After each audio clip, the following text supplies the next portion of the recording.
অনেক অনেক দিন আগে পৃথিবীতে এমন এক জাতির কথা বলা হয়েছে যাদের নাম ইয়াজুজ মাজুজ। তারা ছিল মানুষ, কিন্তু স্বভাব ছিল ভয়ঙ্কর।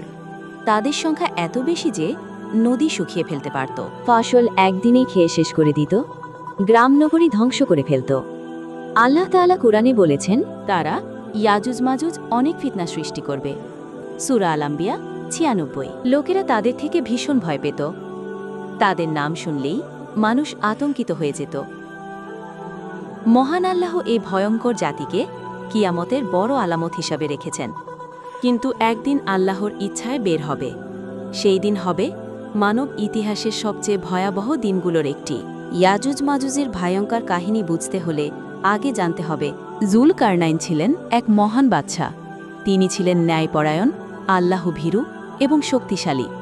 আল্লাহ তাকে পৃথিবীতে ক্ষমতা, প্রভাব প্রতিপত্তি এবং জ্ঞান বুদ্ধি দান করেছিলেন। কোরআনে বলা হয়েছে, আমি আল্লাহ তাকে পৃথিবীতে প্রতিষ্ঠিত করেছিলাম এবং সবকিছুর উভয় উপকরণ তাকে দিয়েছিলাম।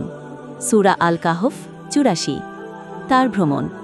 জুলকারনাইন এভাবেই তিনি পৌঁছালেন এমন এক অঞ্চলে যেখানে মানুষের ভাষা ছিল অদ্ভুত। তাদের কথা বোঝা খুবই কঠিন ছিল। মানুষের অভিযোগ, সেই এলাকার মানুষ জুলকারনাইনের কাছে এসে কাঁদতে কাঁদতে বলল, হে ন্যায়পরায়ণ বাদশা, আমাদের চারপাশে এক ভয়ঙ্কর জাতি আছে। তাদের নাম ইয়াজুজ মাজুজ। তারা আমাদের শান্তি নষ্ট করছে, ফসল নষ্ট করছে আর আমাদের জীবনকে দুর্বিষহ করে তুলেছে। আমরা আপনার কাছে সাহায্য চাই। জুলকারনাইনের জবাব।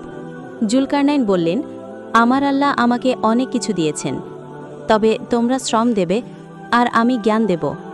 চলো আমরা একসাথে এমন এক শক্তিশালী বাঁধ তৈরি করি যাতে ইয়াজুজ মাজুজ আর কখনো এখানে প্রবেশ করতে না পারে।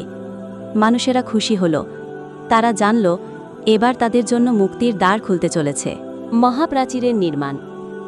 জুলকারনাইন যখন মানুষের অভিযোগ শুনলেন, তখন তিনি তাদের সাথে আলোচনা করে এক মহাপ্রাচীর নির্মাণের কাজ শুরু করলেন।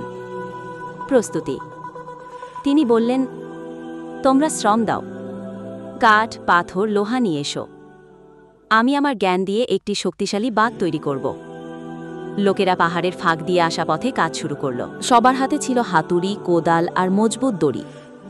তাদের মুখে তখন শুধু একটাই আশা, আজ আমরা ইয়াজুজ থেকে মুক্ত হব। লোহার প্রাচীর। জুলকারনাইন প্রথমে বড় বড় লোহার টুকরো পাহাড়ের ফাঁকে স্তরে স্তরে সাজিয়ে দিলেন। যখন সেই ফাঁক একেবারে ভরে গেল, তখন তিনি বললেন, আগুন জ্বালাও। মানুষেরা লোহার জ্বালালো। লোহা উত্তপ্ত হয়ে লালচে জ্বলতে লাগল। গলিত তামার প্রলেপ। জুলকারনাইন গলিত তামা নিয়ে এসে সেই লোহার স্তূপের ওপর ঢেলে দিলেন। লোহার ফাঁক গলে বন্ধ হয়ে গেল আর তামার প্রলেপ প্রাচীরটিকে আরও শক্তি করে দিল। এভাবে তৈরি হলো এক অদ্ভুত শক্তিশালী প্রাচীর। পরের পার্ট দেখতে আমাদের চ্যানেলটি সাবস্ক্রাইব করে বেল আইকনটি বাজিয়ে রাখুন। ধন্যবাদ আপনাকে।